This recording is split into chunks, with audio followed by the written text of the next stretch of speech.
হয় আমাৰ এই ইভেন্ট যেটো হৈছিলে ৰয়েল ইণ্ডিয়া ইণ্টাৰনেশ্যনেল সিজন 3 এটো অনুষ্ঠিত হৈছিলে মুম্বাই ফিল্ম সিটিত এটো আপোনাৰ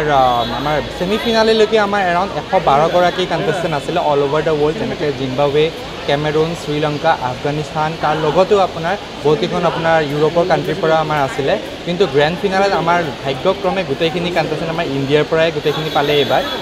আগৰ ছিজনবিলাকত কিন্তু আমি গ্ৰেণ্ড ফিনালতো বাহিৰৰ কাণ্ট্ৰি আমি পাইছিলোঁ কিন্তু এইবাৰ আমি ভাগ্যক্ৰমে গোটেইখিনি আমাৰ ইণ্ডিয়াৰ পৰাই পালোঁ য'ত নেকি আমাৰ অসমৰ পৰা দুগৰাকী তিনিগৰাকী আছিলে তাৰ উপৰিও আপোনাৰ আমাৰ পুনেৰ পৰা আছিলে মধ্যপ্ৰদেশৰ পৰা আছিলে দিল্লীৰ পৰা আছিলে ঝাৰখণ্ডৰ পৰা আছিলে বহুতকেইখন ষ্টেটৰ পৰা আমাৰ কণ্টেষ্টেণ্ট আছিলে য'ৰ ভিতৰত আমাৰ মিছেছ কেটেগৰীত এইবাৰ আপোনাৰ উইনাৰ হ'বলৈ সক্ষম হৈছে ৰাজশ্ৰী বৰুৱা আমাৰ গুৱাহাটীৰে বোৱাৰী গুৱাহাটীৰে ছোৱালী আৰু লগতে আমাৰ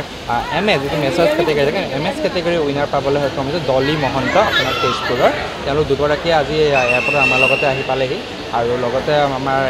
মিছেছ ক্লাছিক কেটেগৰীৰ উইনাৰ পাবলৈ সক্ষম হৈছে আমাৰ অসমৰ পৰা আমাৰ মামু বায়ন বুলি আৰু দুগৰাকী কণমানি সৰু ছোৱালী আমাৰ অসমৰে গুৱাহাটী আপোনাৰ কামাখ্যাৰ দুগৰাকী জীয়ৰী কিডছ কেটেগৰীৰ পৰা তেওঁলোকে হেৰি কৰে তাৰ ভিতৰত ভায়লিনা বেজবৰুৱা তেখেতে প্ৰিণ্ট উইনাৰ পাবলৈ সক্ষম হ'ল আৰু আপোনাৰ গীতাঞ্জলি দাসে আমাৰ উইনাৰ পাবলৈ সক্ষম হৈছে এই ইভেণ্টটোত যিটো আমাৰ মুম্বাই চেঞ্চুৰীত অনুষ্ঠিত হৈছিল 21 জুলাইত ইভেণ্টটো হৈছিল আৰু এই ইভেণ্টটোত আপোনাৰ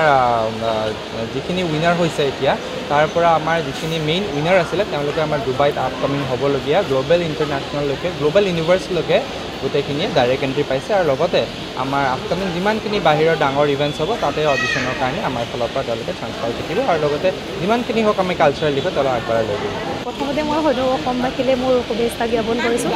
আমাৰ এই ষ্টাৰ ইভেণ্টৰ ফালৰ পৰা আমি আপোনাৰ মুম্বাইত আমাৰ ফিল্ম চিটিত শ্ব' হৈছিলে তাতে আমাৰ কম্পিটিটৰ বহুত আছিলে আমাৰ লগত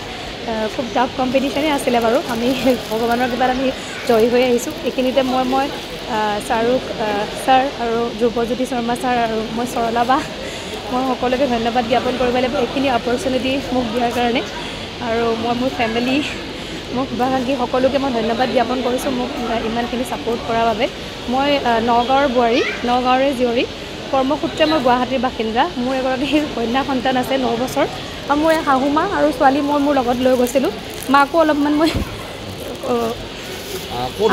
এইটো মুম্বাই ফিল্ম চিটি মোৰ শাহু মা তেখেতে মোক বহুত ছাপোৰ্ট কৰিছে তেখেতক মই লগত লৈ গৈছিলোঁ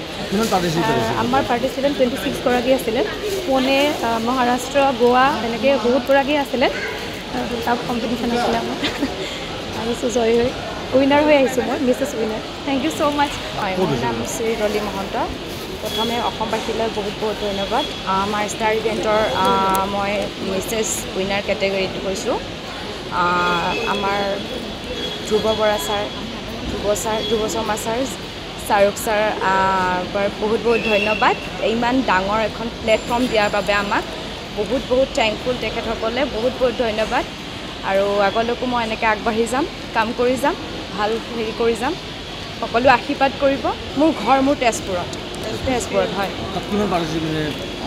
তাত 26 গৰাকী আছিলে আমাৰ